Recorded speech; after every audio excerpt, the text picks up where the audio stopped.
सास और जेठानी के बीच फंसी गरीब देवरानी। आजमगढ़ गांव में रहने वाली शारदा देवी के दो बेटे थे, जितेंद्र और अनुज। जितेंद्र की शादी शहर में रहने वाली जानवी से 6 महीने पहले हो चुकी थी। एक दिन की बात है, शारदा सवेरे सवेरे घर में सफाई कर रही थी, तभी कांता वहां आती है। हायरी शारदा, ये क्या, बहू होने के बावजूद तू क्यों इस झाड़ू झंझट के झमेले में पड़ी है? तेरी शहरी बहू काम काज नहीं करती क्या?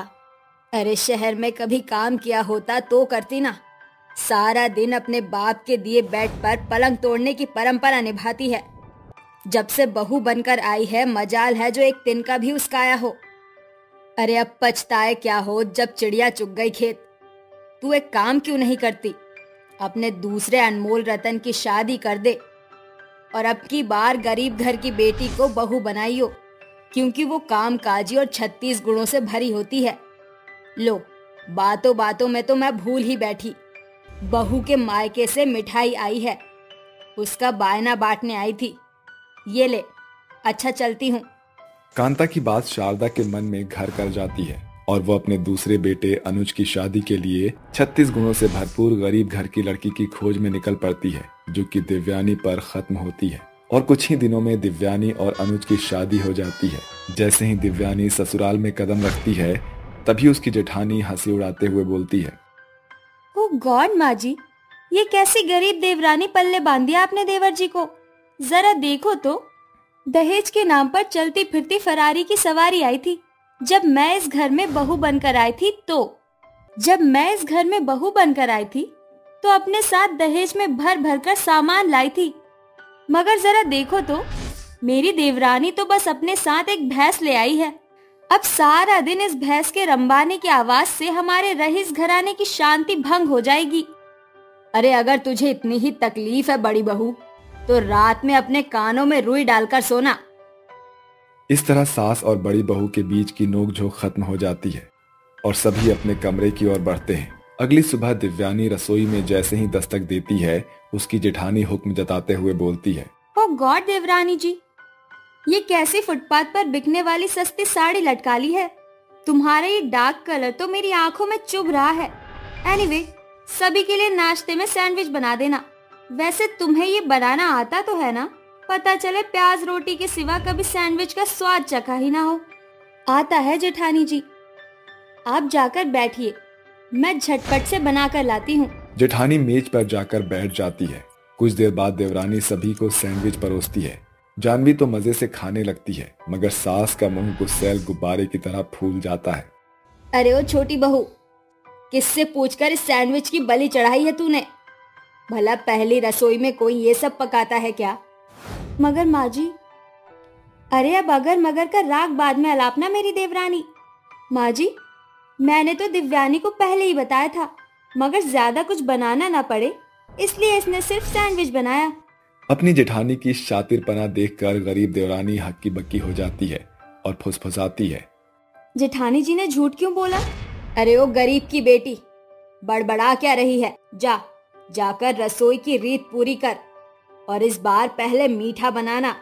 बेचारी गरीब देवरानी सास और जेठानी के दांव में फंसकर रह जाती है और चुपचाप से सास के कहे अनुसार खाना बनाती है, जिसके बाद सभी साथ मिलकर खाना खाते हैं।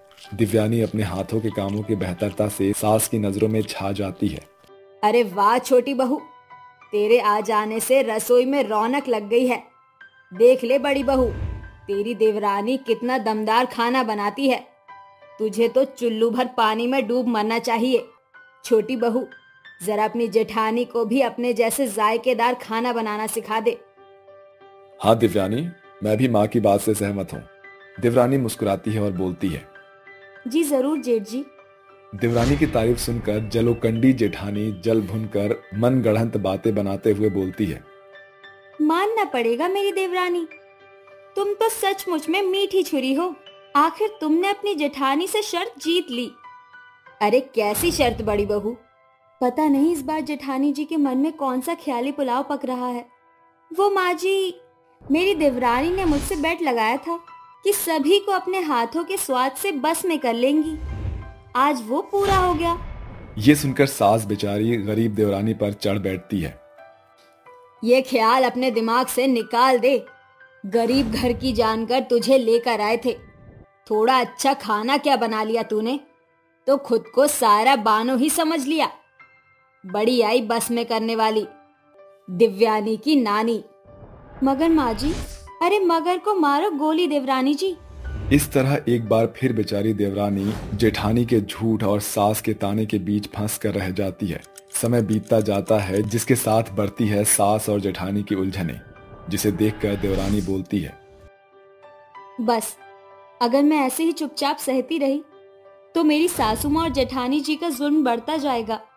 मुझे जल्द से जल्द अपनी जलोकी जेठानी की साजिश भरी करतूतें सासू माँ के सामने लाना होगा। इसलिए अब मुझे जेठानी जी के तरीके में ही जवाब देना होगा।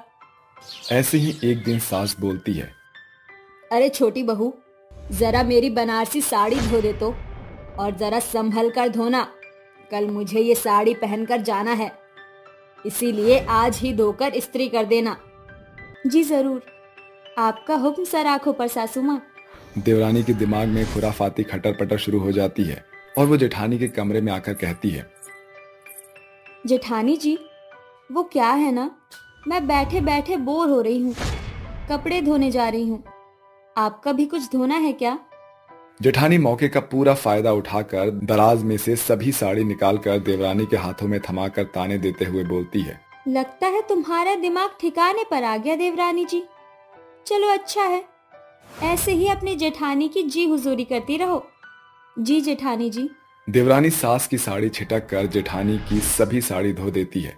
अगले दिन, बहू, अरे ओ देवयानी बहू।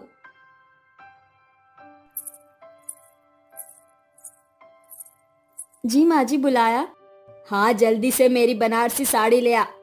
मगर माँ जी, वो तो धुली ही नहीं।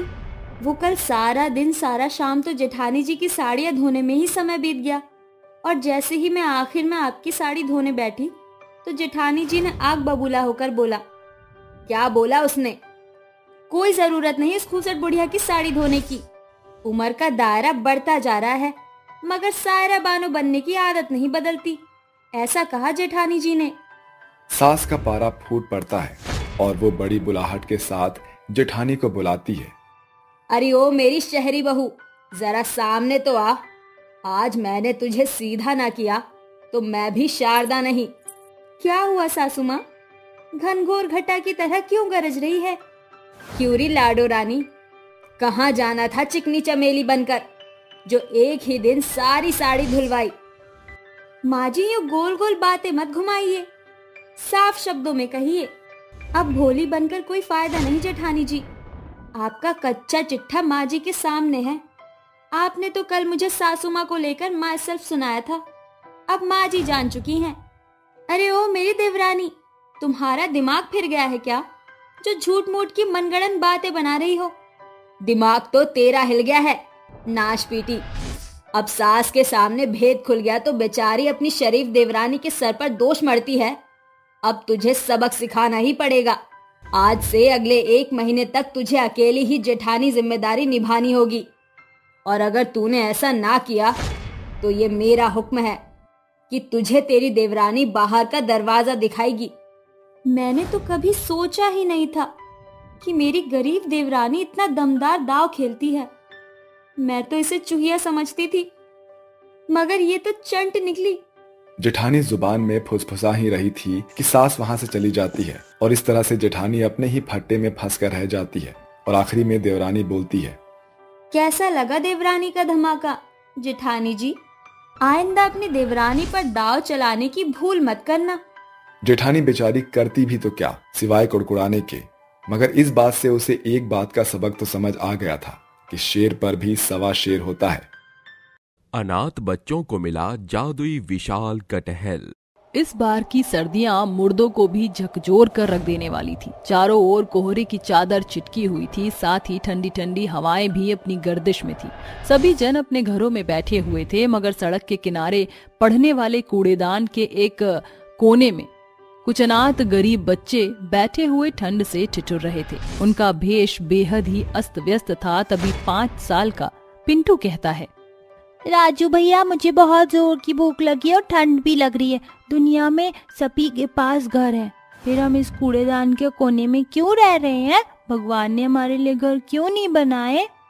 पिंटू की बात सुनकर 12 साल के बच्चे राजू की आंखों में आंसू ठहर जाते हैं, मगर पिंटू की अपनी ओर एकटक निहारता देखकर राजू बोलता है, क्योंकि हम गरीब हैं पिंटू, और अनाथ भी। भगवान ने हमें अनाथ क्यों बनाया भैया? क्योंकि भगवान जी ऊपर एकदम अकेले थे पिंटू, इसलिए उन्हें हमारा परिवार पसंद आ गया और उन्होंने हमें अनाथ कर दिया। सभी बच्चे काल्पनिक बातें करते हुए ठंड को मात देने की कोशिश कर रहे थे। काफी देर के बाद जैसे ही कोहरे की चादर छटती है, सभी बच्चे कूड़ेदान से बाहर आते हैं और बबली बाल्टी में भरे पानी को कटहल के पेड़ में डाल देती है। तभी 8 साल की मीता कहती है, बबली दीदी, तुम रोज रोज इस बंजर पेड़ को पानी देती हो, फिर भी ये हरा भरा नहीं होता, फिर तुम इस पर समय और मेहनत क्यों खर्च करती हो? मीता, याद है कल हमने मंदिर की कथा में क्या सुना था कि इंसान को बिना फल की कामना किए मेहनत करनी चाहिए। वैसे भी ये बंजर पेड़ भी एकदम हमारे जैसा अनाथ है, क्योंकि इसके आजू बाजू कोई दूसरा पेड़ नहीं। कुछ देर के बाद चारों बच्चे अपने कंधे पर झोला लटकाए कूड़ा कचरा बीनने निकल पड़ते हैं। राजू भैया, आज तो एक भी लोहा प्लास्टिक या बोतल नहीं मिली, क्या आज भी हम गरीब बच्चों को पानी पीकर ही पेट भरना पड़ेगा? नहीं पिंटू, थोड़ा आगे और चलते हैं, कुछ ना कुछ जरूर मिलेगा। सभी अनाथ बच्चे टोली बनाकर अमीरों के रिहायशी इलाके में आ पहुंचते हैं, जहां दरवाजे पर बैठा गार्ड गुस्से से कहता है, अरे ओ भिखारियों के बच्चों, कहाँ बड़े चले जा रहे हो? चलो भागो यहाँ से। हम भिखारी नहीं है अंकल, आप हम गरीब बच्चों पर क्यों भड़क रहे हैं? अरे ओ लड़की, ज्यादा चू चपड़ की ना, दूंगा एक कान के नीचे। शक्ल से तो चोर मवाली लगते हो, चलो भागो यहाँ से। जालिम गार्ड सभी अनाथ बच्चों को भगा देता है। चारों बच्चे सड़क पर भटकते हुए वापस कूड़ेदान में आ जाते हैं। ठंड और भूख की मार से सभी बच्चों के चेहरे फीके पड़ गए थे, मगर बबली की नजर बार बार कूड़ेदान के बाहर खड़े बंजर पेड़ को निहार रही थी। बबली दीदी, तुम इस पेड़ को क्यों देख रही हो? मैं उस दिन का इंतजार कर रही हूँ मीता, जब ये पेड़ मेरी मेहनत का फल देगा। देर रात चारों बच्चे भूख से ऊँघते हुए सो जाते हैं। तभी आधी रात एक गर्दिश भरी आवाज उनके कान में पड़ती है, जागो बच्चों। एकाएक चारों बच्चे चौंक कर उठ जाते हैं। तभी बबली के साथ बाकी बच्चों की नजर उस बंजर पेड़ पर जाती है, जिसकी डाली पर एक बड़ा ही विशाल कटहल लटका हुआ था। उसके चारों ओर एक सुनहरी रोशनी छिटकी हुई थी और उसके ऊपर आंख, नाक और मुंह बना हुआ था, जिसे देखकर पिंटू बड़ी बड़ी आंखें करके बोलता है, भूत भूत, अरे भागो बच्चों, वरना ये विशाल कटहल हम बच्चों को खा जाएगा। पिंटू, मुझसे डरो मत, क्योंकि मैं जादुई विशाल कटहल हूँ। मैं तो बेजान हो चुका था, मगर बबली ने मुझ में जान डाल दी, इसलिए मैं तुम अनाथ बच्चों के लिए आया हूँ। मुझे जल्दी से पेड़ से तोड़ लो, क्योंकि 4 बजे के पहर ये पेड़ हमेशा के लिए गायब हो जाएगा। जैसे ही चारों बच्चे उस विशाल बड़े कटहल को तोड़ते हैं, वो पेड़ गायब हो जाता है। इस विशाल कटहल का इस्तेमाल कैसे करना है ये तो हमें पता ही नहीं। क्यों ना हम चारों बच्चे इस बड़े विशाल कटहल से एक घर मांग कर देखें? ए मेरे विशाल कटहल, हम बच्चों के रहने के लिए एक घर दो। ऐसा बोलकर चारों अनाथ बच्चे एक बड़े आस के साथ उस कटहल को बिना पलक झपकाए देखने लगते हैं। तभी एक रोशनी उन्हें घेर लेती है और वह खुद को एक बड़े से घर में देखकर चौंक उठते हैं। अरे वाह, इस विशाल कटहल ने तो कमाल कर दिया। अब हम अनाथ बच्चों के पास घर है, मगर वो कटहल कहाँ गया? चारों अनाथ बच्चे, गरीब बच्चे अलग गुट में बंटकर कटहल को खोजने लगते हैं। तभी बबली चिल्लाती है, पिंटू, राजू, मीता, जल्दी से बाहर आओ, ये देखो हमारा विशाल कटहल बड़े घर में बदल गया। अरे वाह, ये विशाल कटहल घर कितना सुंदर है। मैं तो खूब खुश हूँ, क्योंकि अब हम ठंड में हमको ठिठुरना नहीं पड़ेगा। चलो साथियों, अंदर चलते हैं। चारों बच्चे विशाल कटहल घर के अंदर चले जाते हैं। तभी मीता फीका सा मुंह बनाकर बोलती है, मैंने तो सोचा था कि वो विशाल कटहल हमारे खाने के लिए है, काश कि हमारे पास खाना भी होता। मीता के इतना कहते ही उसके मन की ख्वाहिश पूरी हो जाती है। अचानक उसकी आंखों के सामने अलग अलग पकवानों से भरी खाने की थाली प्रकट हो जाती है। ये कैसे हुआ? जादुई विशाल कटहल घर से मीता, जब भी तुम बच्चों को किसी भी चीज की जरूरत हो तो बस इस कटहल घर से बाहर आकर मांगने, वो तुम्हारे लिए हो जाएगा। एक साथ इतना सारा खाना देखकर चारों अनाथ बच्चे बड़े चाव के साथ उसे खाने लगते हैं और अपनी हर जरूरत उस विशाल कटहल से कहा करते। सुनो जादुई विशाल कटहल, हम बच्चों के पास एक भी ढंग के कपड़े नहीं और सर्दियां बहुत ही ज्यादा बढ़ गई, हमें गर्म कपड़े की जरूरत है। बच्चों के इतना कहते ही विशाल कटहल घर के आगे कपड़ों से लदा एक पेड़ खड़ा हो जाता है। अरे ये क्या भला है, कपड़ों का पेड़ कैसे हो सकता है? क्यों मीता, जब विशाल कटहल सुंदर घर में बदल सकता है तो कपड़ों का पेड़ क्यों नहीं हो सकते? विशाल कटहल के आ जाने से जैसे उन अनाथ बच्चों का बिगड़ा जीवन बदल गया था। वह अपने जीवन में खुश थे, मगर एक दिन नन्हा पिंटू सयानों सी बोली बोलता है। राजू भैया, क्या आपको याद है जब विशाल कटहल हम अनाथ बच्चों के पास नहीं था, हम अक्सर भूखे पेट ही रात काटते थे? वो गरीबी के दिन मैं कैसे भूल सकता हूँ मेरे भाई। हम अनाथ बच्चे कैसे सर्द के, बर्फबारी के, कूड़ेदान के बदबू बर्दाश्त करते थे, मगर अब हमारा जीवन बदल गया है। मगर भैया, अभी भी कितने अनाथ बेसहारा बच्चे गली सड़कों में भटक रहे होंगे, क्यों ना हम अपने विशाल कटहल घर से उनकी मदद करें? सभी बच्चे पिंटू की बात से सहमत होते हैं। तभी विशाल कटहल घर से बड़ी गर्दिश के साथ एक गूंज उनके कानों में पड़ती है। सुनो बच्चों, जो मैं जादुई कटहल घर की नींव में बदल गया, इसलिए मैं बार बार मदद का हाथ नहीं बढ़ा सकता, वरना इस कटहल घर की नींव कमजोर होकर ढह जाएगी। तुम्हारे पास केवल एक मौका है जिसमें मैं तुम्हारी मदद करूंगा। ये सुनकर चारों बच्चे सोच में पड़ जाते हैं। तभी बबली बोलती है, जादुई कटहल घर, क्या तुम हमें जादुई कटहल के बीज दे सकते हो जो जल्दी से बड़ा हो जाए? बबली दीदी, तुम बुद्धू हो गए, कटहल के बीज का गरीब बच्चे क्या करेंगे? बीजों से कटहल का पेड़ उगाकर गरीब बच्चे कटहल बेचकर अपना गुजारा चला सकते हैं। बबली के कहने पर जादुई विशाल कटहल घर उन्हें कटहल के जादुई चमकते बीज देता है, जिसे ले जाकर चारों बच्चे फुटपाथ पर रहने वाले अनाथ बच्चों को देकर घर लौट आते हैं। अरे ये क्या, अभी भी 2 कटहल के बीज बच गए हैं। बबली, इसे हम अपने कटहल घर के बाहर बोएंगे। चारों बच्चे उस कटहल के बीज को घर के बाहर जमीन में बो देते हैं, मगर अगली सुबह का दृश्य देखकर बच्चे चौंक जाते हैं। वो देखते हैं कि दोनों बीज कटहल के पेड़ बनकर तैयार खड़े हैं और दोनों पेड़ की डाल पर 2 बड़े विशाल कटहल चमचमा रहे हैं। उसकी रोशनी सूरज की रोशनी में घुल मिल रही थी। तभी एक बड़ा विशाल कटहल बोलता है, माफ करना, मगर मैं तुम बच्चों को देख रहा था। तुम बच्चों ने बड़ी बुद्धिमानी से गरीब बच्चों की मदद की, इसलिए आज से तुम एक बच्चे नहीं, एक नहीं बल्कि 2 विशाल बड़े कटहल के वारिस हो। ये सुनकर सभी बच्चे बेहद खुश होते हैं। विशाल कटहल की ये कहानी होती है यहीं खत्म। 5 जादुई चुड़ैल बेटियां। हे भगवान, घर में तो खाने के लिए कुछ भी नहीं है, मैं माँ के लिए क्या बनाऊं? मुझे तो कुछ भी समझ नहीं आ रहा। बेचारा पवन बहुत ज्यादा परेशान हो जाता है। वो अपनी माँ के लिए खाने के लिए कुछ बनाने की कोशिश कर रहा होता है, लेकिन उसके घर में खाने के लिए एक अन्न का दाना तक नहीं होता। वहीं दूसरी तरफ बेचारे पवन की माँ बहुत ज्यादा बीमार होती है। वो अपनी बीमारी के चलते खाट में पड़ी होती है और अपनी 5 बेटियों को याद करने लगती है। हे भगवान, तूने मुझसे मेरी 5 बेटियों को छीन लिया। काश मेरी 5 बेटियां मेरे पास होती, मुझे ये सब दिन न देखने पड़ते। कल्याणी अपनी बेटियों को याद करते हुए रोने लगती है। तभी उसकी 5 चुड़ैल बेटियां भगवान के सामने आ जाती हैं और उनके आगे रोते हुए कहने लगती है, भगवान जी, हमारी माँ को हमारी बहुत ज्यादा आवश्यकता है, हमें उनके पास भेज दीजिए।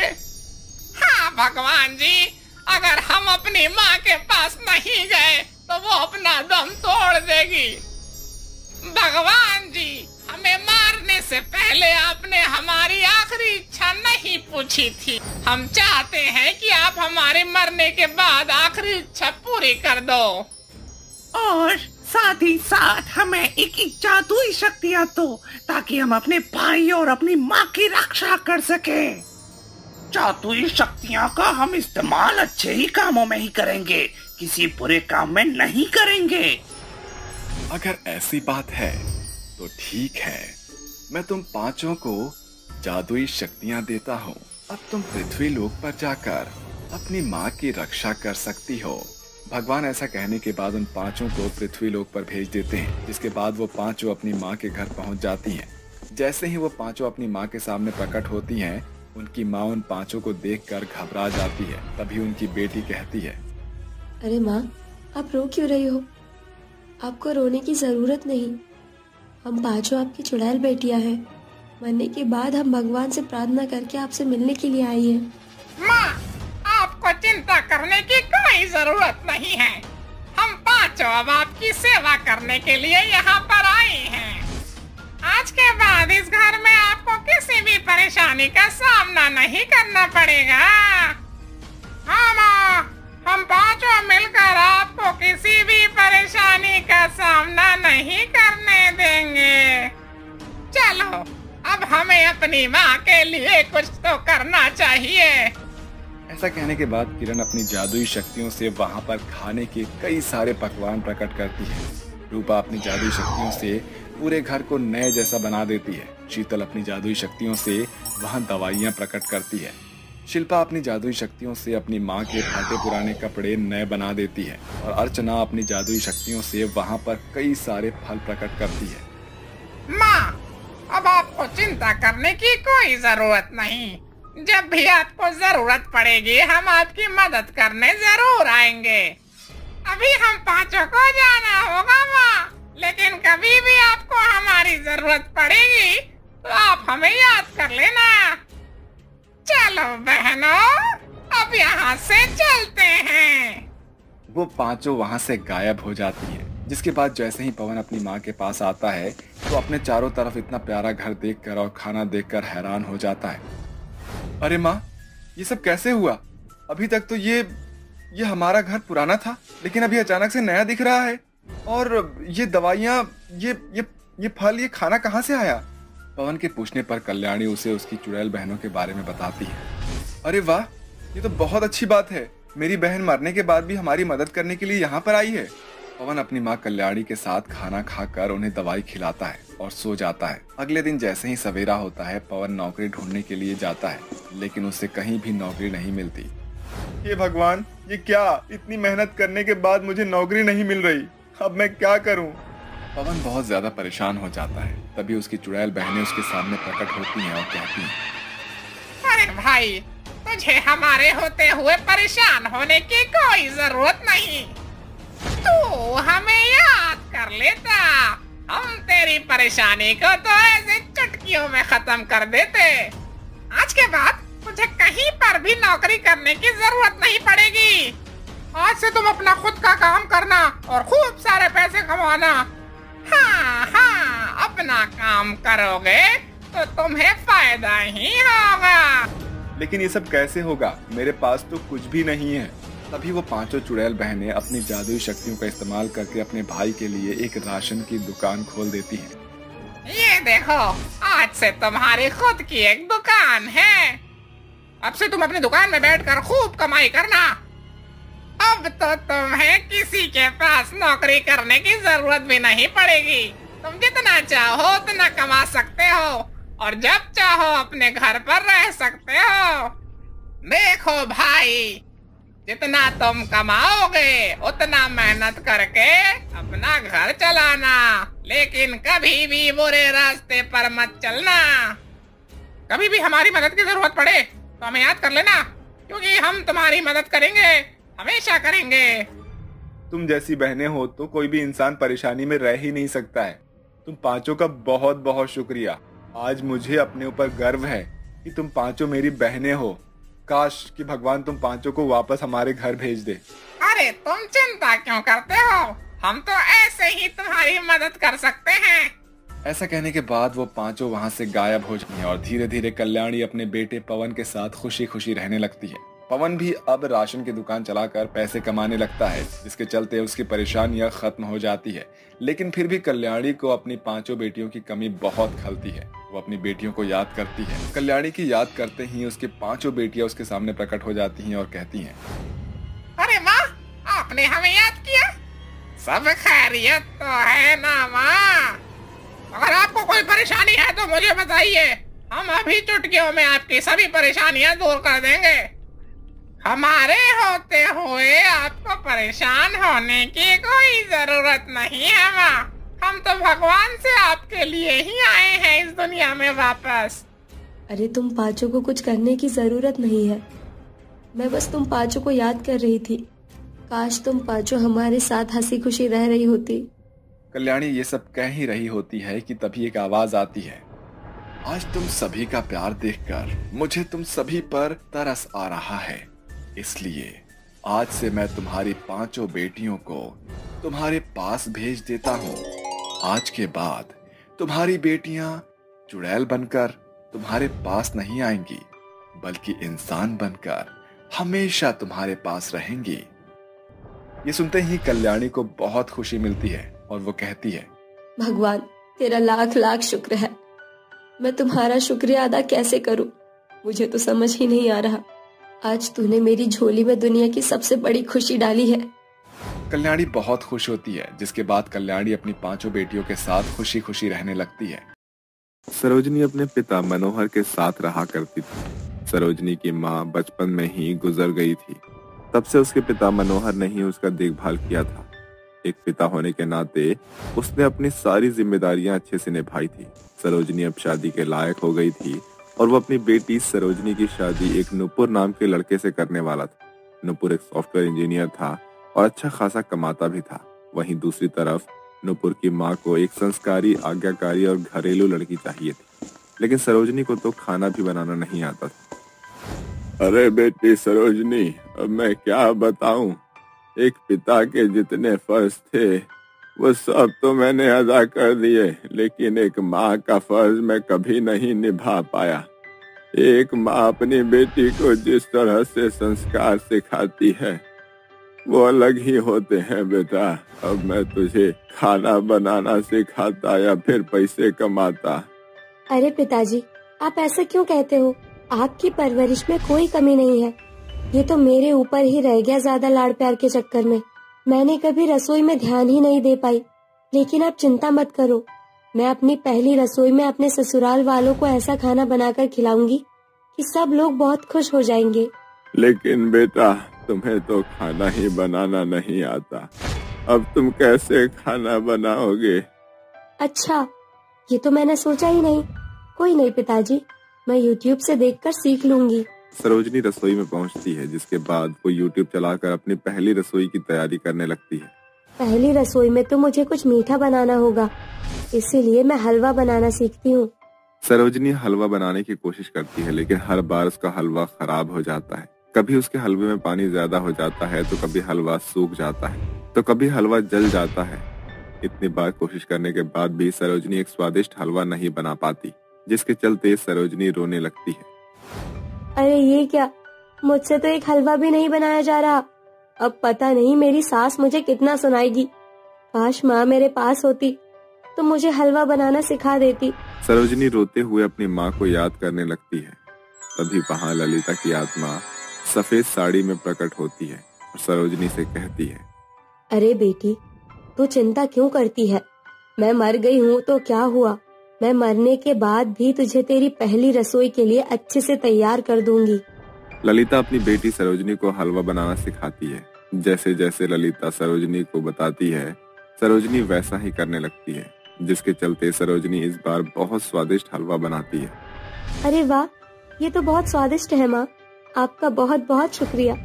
सरोजनी को हलवा सिखाने के बाद ललिता की आत्मा वहाँ से गायब हो जाती है, जिसके बाद सरोजनी की शादी हो जाती है और वो अपने पति नुपुर के घर आ जाती है। तभी उसकी सास अनुराधा उसके पास आकर उससे कहती है, अरे बहू, आज तेरी पहली रसोई है। देख, हमारे घर की बहू पहली रसोई में मीठे में जलेबियाँ बनाती है। आज तुझे जलेबियाँ बनानी है। जलेबियों का नाम सुनते ही सरोजनी की आंखें फटी की फटी रह जाती है। और वो एकदम से कहती है, क्या कहा? जलेबी? अरे बहू, क्या हुआ? तू इतनी चौंक क्यों गई? नहीं माँ जी, कुछ नहीं। आप थोड़ा सा इंतजार कीजिए, मैं अभी जलेबियाँ बना कर लाती हूँ। जलेबियों का नाम सुनते ही सरोजनी का चेहरा फीका पड़ जाता है। इसके बाद वो रसोई में जाकर अपनी माँ को याद करने लगती है। हे भगवान, ये क्या हो गया? मैं तो अपनी माँ से हलवा बनाना सीख कर आई थी, लेकिन अब तो माँ जी को जलेबी खानी है। अब मैं क्या करूँ? सरोजनी ऐसा सोच सोच कर रोने लगती है कि तभी उसकी माँ की आत्मा वहाँ प्रकट होती है और वो उससे कहती है, अरे बेटी, मेरे होते हुए तुझे चिंता करने की कोई भी जरूरत नहीं है। मैं हमेशा तेरे साथ हूँ। ऐसा कहकर ललिता के हाथों से एक रोशनी निकलती है जो सरोजनी के हाथों में आ जाती है। अब तुझे परेशान होने की कोई जरूरत नहीं है। तुम खुद ब खुद जलेबियाँ बना लोगी। तुम्हारे हाथों में मैंने जादुई शक्तियाँ दी है, जिसके चलते तुम बहुत ज्यादा स्वादिष्ट जलेबियाँ बनाओगी। ऐसा कहकर ललिता वहाँ से गायब हो जाती है और उसके जाने के बाद सरोजनी के हाथ अपने आप ही काम करना शुरू कर देते हैं। देखते ही देखते सरोजनी की जादुई हाथ जादुई जलेबी बनाते हैं। अरे वाह, मुझे तो पता ही नहीं था कि मेरे हाथों से इतनी अच्छी जलेबियाँ बन सकती है। ये तो कमाल ही हो गया। सरोजनी तुरंत जादुई जलेबियाँ बनाकर एक प्लेट में सजा देती है, जिसके बाद वो जादुई जलेबियाँ अपने परिवार वालों को खिलाने के लिए ले जाती है। सबसे पहले वो अपनी सास को जलेबियाँ देती है। ये लीजिए माँ जी, मैंने आपके लिए गर्मा गर्म जलेबियाँ बनाई है।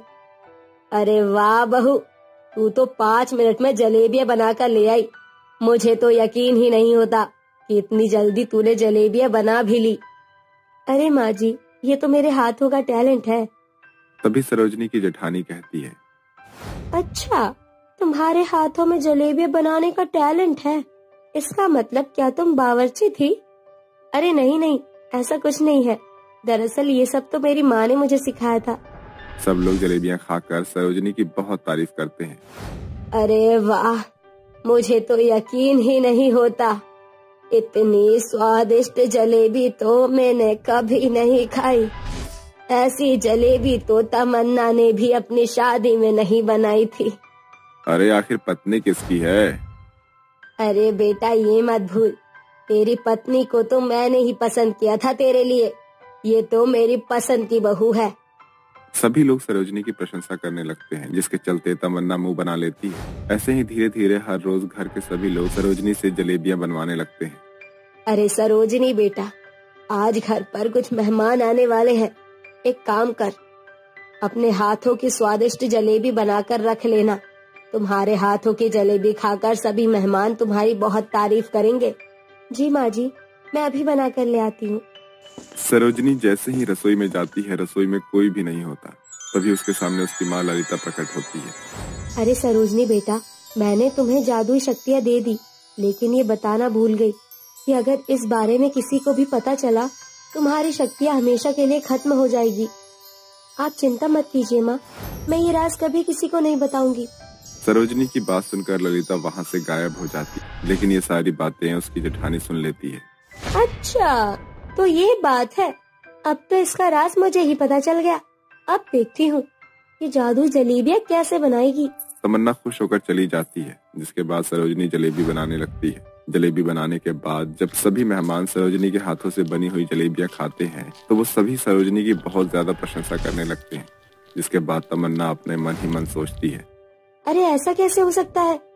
सरोजनी का जादुई जलेबी बनाने का राज तो मुझे पता चल चुका था, फिर ये जादू टूटा क्यों नहीं? दरअसल तमन्ना को सरोजनी की जादुई जलेबियाँ बनाने के राज का तो पता चल गया, लेकिन रोजाना जलेबी बनाते बनाते अब सरोजनी को आदत पड़ गई थी, जिसके चलते वो बिल्कुल परफेक्ट जलेबी बनाना सीख जाती है। अब उसे किसी जादू की जरूरत नहीं पड़ती और वो अपने परिवार में खुशी खुशी रहने लगती है। अरे तुम तीनों यहाँ बैठी बैठी क्या कर रही हो? जाओ जल्दी से जाकर घर के काम कर लो। तुम्हें घर के काम दिखाई नहीं देते हैं क्या? अरे भाभी जी, आज रूपा और रेखा दोनों को ही बहुत तेज बुखार है, उन दोनों से काम नहीं हो पाएगा। तो मैं क्या करूं? मुझे कुछ नहीं पता, मुझे घर के सारे काम पूरे चाहिए। अगर रूपा और रेखा की तबीयत खराब है तो तुम किस लिए हो? जाओ तुम सारा जाके काम करो। ठीक है भाभी जी, आप चिंता मत करिए, मेरी बहनों के हिस्से का काम भी मैं कर लूंगी। राधिका रूप और रेखा से बड़ी थी। वो घर के सारे काम कर लेती है। अनामिका अपने पति सुरेश के ऑफिस जाने के बाद उसकी बहन राधिका, रूपा और रेखा के ऊपर बहुत अत्याचार करती है। वो सारे घर के काम उन्हीं से करवाया करती थी, जबकि वो तीनों अभी उम्र में काफी छोटी थी। राधिका धीरे धीरे घर के सारे काम कर लेती है। तभी अनामिका उसके पास आती है और कहती है, अरे इतनी देर हो गई, तुमसे घर के काम ही नहीं निपटे। मुझे बहुत जोरों से भूख लगी है, जाओ मेरे लिए कुछ बनाकर लेकर आओ। लेकिन भाभी जी, मुझे तो कुछ खाना बनाना ही नहीं आता। हाँ हाँ, बहाने तो देखो महारानी के कितने अच्छे हैं। मुझे अभी के अभी खाना चाहिए, जैसे भी बनाकर लेकर आओ, लेकिन तुम खाना बनाकर लेकर आओ।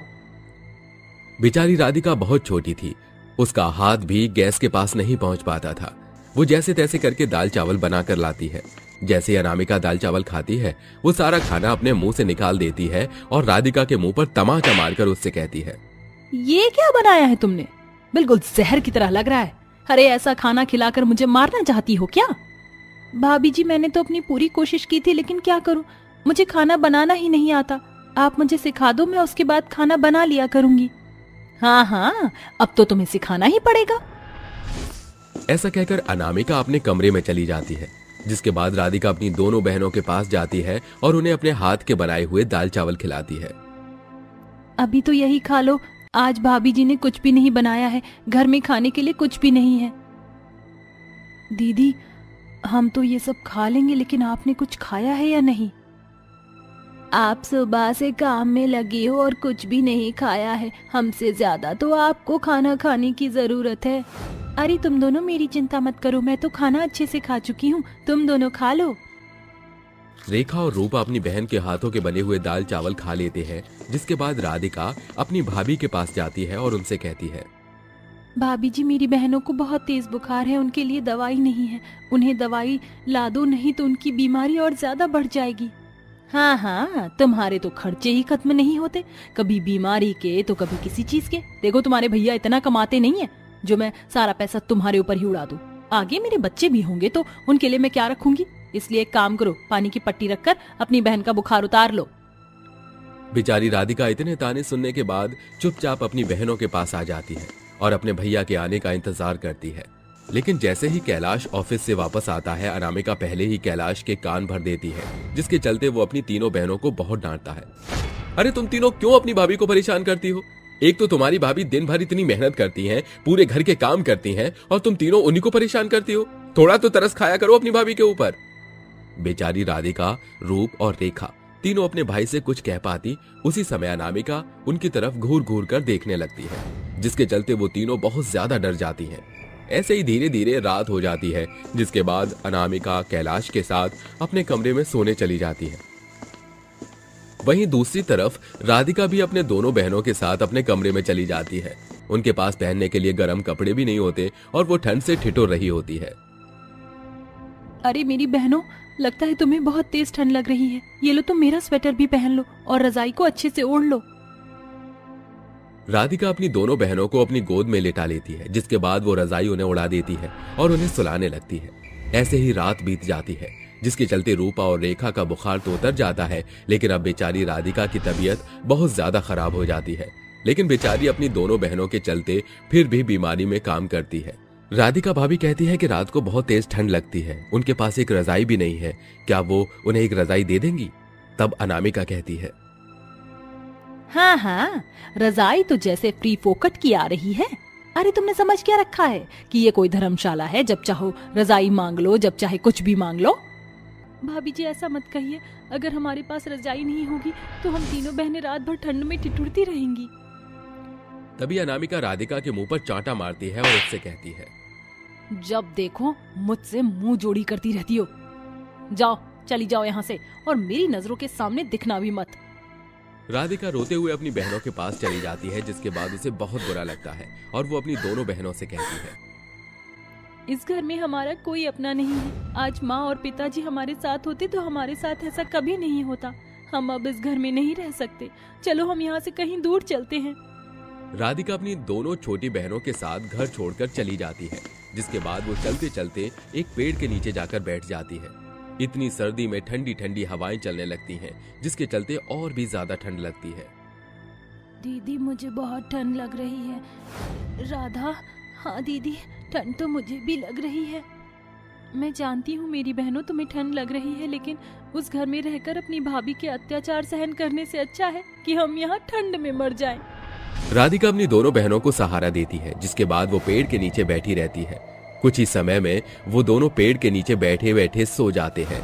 देखते ही देखते शाम हो जाती है और शाम के समय और भी ज्यादा ठंड होने लगती है। तभी वहां से एक मेघा नाम की लड़की गुजर रही होती है। जब वो उन तीनों लड़कियों को देखती है, वो उन्हें उठाने की कोशिश करती है। अरे उठो, क्या हुआ तुम तीनों को? जैसे ही मेघा उन्हें उठाती है, वो तीनों बहनें बेहोश होती हैं। उन्हें ऐसी हालत में देखते ही मेघा उन्हें उठाकर एक ऑटो रिक्शा में बिठाती है और अपने घर ले आती है, जिसके बाद वो उन तीनों की देखभाल करती है और उन्हें गर्म कपड़े भी पहनाती है, जिसके चलते उन्हें होश आ जाता है। मेघा उन तीनों के लिए गर्मा गर्म सूप भी बनाती है और उन्हें दे देती है। वहीं दूसरी तरफ कैलाश अपनी तीनों बहनों को ढूंढ रहा होता है। इधर जब राधिका, मेघा और रूपा सूप पी लेती है तो मेघा उनसे पूछती है, आखिर तुम तीनों के साथ ऐसा क्या हुआ जो तुम तीनों यहाँ एक पेड़ के नीचे पड़ी हो? राधिका, रूपा और रेखा तीनों बहनें मिलकर अपने साथ हुई पूरी घटना के बारे में मेघा को बताती हैं, जिसे सुनकर मेघा की आंखों में भी आंसू आ जाते हैं और वो उन तीनों को उनके घर ले जाती है और कैलाश को उसकी बहन के साथ हो रहे अत्याचारों के बारे में बताती है। जिसके बाद कैलाश की आंखें खुल जाती हैं और वो अपनी पत्नी अनामिका के मुंह पर तमाचा मारते हुए कहता है, अरे कैसी औरत हो तुम, तुम्हें जरा भी शर्म नहीं आई? अरे कम से कम इन बेचारी के ऊपर थोड़ा बहुत रहम करती। इन्होंने तुम्हारा क्या बिगाड़ा था जो तुमने इनके साथ ऐसा बर्ताव किया? जैसे ही अनामिका की सच्चाई उसके पति कैलाश के सामने आती है, उसे अपनी गलती का पछतावा होता है और वो अपने पति कैलाश के पैरों में गिरकर कहती है, मुझे माफ कर दीजिए, आज के बाद मैं ऐसा कभी नहीं करूंगी। आज से ये तीनों मेरी बेटियों की तरह इस घर में रहेंगी और मैं उनके साथ दोबारा ऐसी हरकत कभी नहीं करूंगी। उस दिन के बाद से कैलाश अपनी तीनों बहनों का ख्याल अच्छे से रखता है और उन्हें पढ़ने के लिए भी भेजता है। वहीं दूसरी तरफ अनामिका भी सुधर जाती है और वो उन तीनों का अच्छे से ख्याल रखती है, जिसके बाद वे तीनों खुशी खुशी रहने लगती हैं।